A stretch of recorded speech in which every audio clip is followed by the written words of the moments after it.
రాత్రి కీర్తనలు ఆగస్ట్ 20. నలిగిన హృదయము గల వారిని దృఢపరచుటకు ఆయన నన్ను పంపియున్నాడు. యెషయా 61వ అధ్యాయము 1-3. అభిషేకించబడిన ప్రతి ఒక్కరును లోక సంబంధమైన కఠిన హృదయములను మనసు మారునట్లు చేయుటకు ప్రయత్నించడములో వారి సమయాలను గడపవలదు. ఇది వారి పనిలో ఒక భాగము కాదు. ఇక్కడ చెప్పు సందేశమేమనగా, విరిగిన హృదయము గలవారిని దృఢపరచుటయే.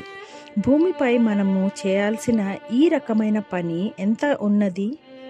లోకములో నిరాశ చెంది, మాంసము చేత, శత్రువు చేత విసుగు చెంది, బాధపడి, పశ్చాత్తాపపడి, మృదువైన హృదయమును కలిగి, ఆత్మ విషయములో దీనులైన వారు ప్రపంచములో ప్రతి 4వ వంతు ఉండి మన దగ్గరలోనే కనబడుదురు.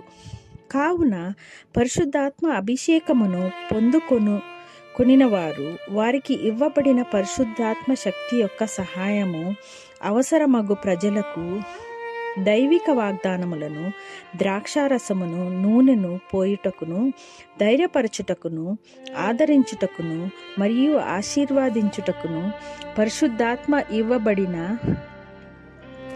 ఇవ్వబడినని తప్పక గ్రహించవలెను.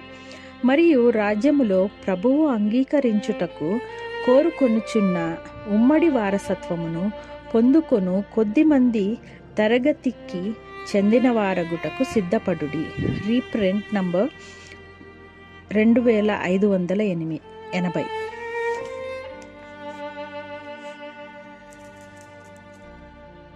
నమస్కారం. ఈరోజు మనం ఒక ప్రత్యేకమైన లోతైన పరిశీలనలోకి వెళ్తున్నాం. అవును. మన ముందు యెషయా గ్రంథం 61వ అధ్యాయం 1వ వచనంపై ఒక ఆసక్తికరమైన వ్యాఖ్యానముంది. Songs in the night August 20 నుండి కదా? అవును, సరిగ్గా అదే. అందులో ఒక ముఖ్యమైన వాక్యం, నలిగిన హృదయము గలవారిని దృఢపరచుటకు ఆయన నన్ను పంపియున్నాడు. చాలా శక్తివంతమైన మాట కదా? అయితే ఈ వ్యాఖ్యానం ప్రకారం ఈ ఆదేశం యొక్క అసలు ఉద్దేశ్యమేంటి? అదే మనం ఈరోజు పరిశీలించబోతున్నాం. వెంటనే ఈ మూలమొకటి స్పష్టం చేస్తోందంటే, ఈ పని లోకంలో ఉన్న కఠిన హృదయులను మార్చడానికి ప్రయత్నించడం కాదట. అవును, అది చాలా ముఖ్యం. ఆ తేడాను గమనించాలి. మరి అలా కాకపోతే ఏంటి దీని అర్థం? దేని గురించి ఇది? సరే, ఆ తేడాను కొంచెం వివరంగా చూద్దాం. ఈ మూలమేం చెప్తుందంటే, ఈ ఆదేశం యొక్క దృష్టి అంతా ఇప్పటికే నలిగిపోయిన హృదయాలున్నవారిపైనే. ఇప్పటికే నలిగిపోయిన వారికా? అంటే ఎవరు వాళ్ళు? అంటే మూలం కొన్ని లక్షణాలు చెప్తుంది. ఆత్మలో దీనత్వం కలవారు, అంటే తమను తాము తగ్గించుకునేవారు, చూసి ఒక రకమైన నిరాశకు గురైనవారు, శరీర బలహీనతలతో లేదా బయట శత్రువులతో పోరాడి అలిసిపోయినవారు. ఇలాంటి వాళ్లు మూలం చెప్పినట్టు ప్రపంచంలో దాదాపు ప్రతి మూలలో కనిపిస్తారు. వాళ్లను ప్రత్యేకంగా వెతకాల్సిన అవసరం కూడా లేదన్నమాట. అంటే ఒక నిర్దిష్టమైన వర్గంపై దృష్టి పెట్టాలంటోంది ఈ వ్యాఖ్యానం. అవును, సరిగ్గా అదే. మరి వీళ్ల కోసమేం చేయాలి? పరిశుద్ధాత్మ అభిషేకం పొందిన వాళ్ల పాత్ర గురించేదో ప్రస్తావించారు కదా? అవును. ఈ అభిషేకం పొందినవారు అంటే దేవుని సేవకు ప్రత్యేకంగా శక్తి పొందినవారు. వాళ్లు తమకి ఇవ్వబడిన ఆ శక్తిని ఈ అవసరత గల తరగతి వారిపై ఉపయోగించాలని మూలం చెప్తోంది. శక్తిని ఉపయోగించడమా?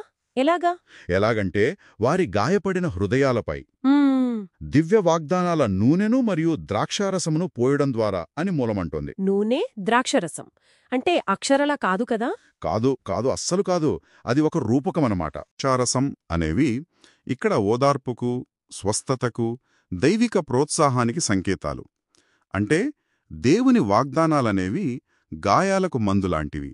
వాటిని వారికి అందించాలి. చాలా బాగుంది ఆ పోలిక. అంటే మాటలతో ఓదార్చడమే కాదు, దేవుని వాగ్దానాల ద్వారా వాళ్లకు నిజమైన బలాన్నివ్వాలన్నమాట. అవును, నిజమైన బలం, స్వస్థత. మరి ఈ చర్య వెనుకున్న అసలు లక్ష్యమేంటి? కేవలం వాళ్ళని ఓదార్చి వదిలేయడమేనా? అంతకంటే ఎక్కువే ఉంది.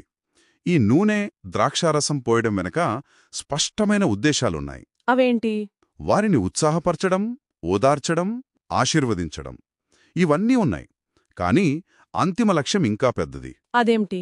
వారిని రాజ్యములో సహవారసులుగా సిద్ధపరచడం. సహవారసులుగా సిద్ధపరచడమా? అంటే దేవుని రాజ్యంలో ఒక స్థానాన్ని, వారసత్వాన్ని పొందేందుకు వారిని ఆధ్యాత్మికంగా బలంగా తయారు చేయడం, వారి విశ్వాసాన్ని స్థిరపరచడం. అర్థమైంది. నిజానికి ప్రభువు కూడా ఇలాంటి నలిగిన పశ్చాత్తాపపడిన హృదయాలనే ఇష్టపడతాడని, వాళ్లనే తన దగ్గరకు చేర్చుకుంటాడని కూడా ఈ వ్యాఖ్యానం చివర్లో ఒక బలమైన మాట చెప్తుంది.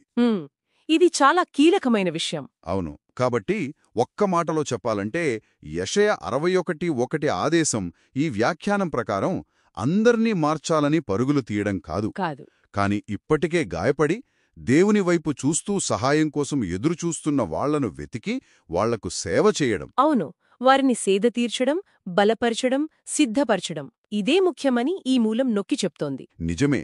ఇది సేవకు సంబంధించిన ప్రాధాన్యతలను మార్చేలా ఉంది. సరిగ్గా చెప్పారు.